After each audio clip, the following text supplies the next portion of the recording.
бір жігіт көршісіне өзін жақында ренжіткен досын жамандай бастайды. Көршісі ол жігітті тыныштандырып, досын кешіруін өтінеді. Сонда ол ашуланып, мен неге өзімді ренжіткен адамды кешіруім керек? Неге мен өзімді сатып кеткен адамның алдында кешірім сұрауым керек дейді.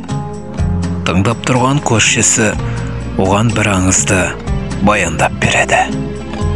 Ертеде бір адам өмір сүріпті. Ол табиғат анадан шам жақпас үшін ешқашан түннің болмауын, пеш жақпас үшін қыстың болмауын өтінім сұрайды. Бірақ табиғат ана ол адамның өтінішін орындай алмайтындығын айтады. Қатты ренжіген ол адам оған былай дейді: ендеше мен саған жарық беру үшін ешқашан шам жақпаймын. Саған жылу беру үшін пешті жылытпаймын. Үйдің есігін де жаппаймын дейді. Осы айтылғандарды естіп тұрған жаңағы жігіт көршісіне: бұл неткен ақылсыз адам.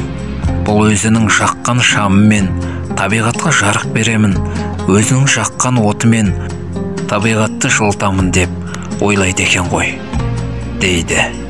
Сонда көршісі: сен де өзіңе соны істеп тұрсың. Сен де өзіңнің жүрегіңнің отын жақпай тұрсың. Саған өзгелердің жарық түсіргенін, өзгелердің келіп жылытқанын күтпей, өз жүрегіңнің отын жағып, өзгелерге жарығың мен жылуыңды сыйласаң, мүмкін өзгелер де өз жолын табуға ұмтылар деген екен. Бұл әңгімеде не жөнінде айтылған? Әңгімедегі жігіттің іс-әрекетіне қандай баға бересіңдер? Көршісі өзінің аңызын айту барысында нені түсіндіргісі келді? Аңыз әңгімедегі жарық пен жылу нені сипаттайды? Сіз сол жігіттің орнында болсаңыз, қандай әрекет жасар едіңіз?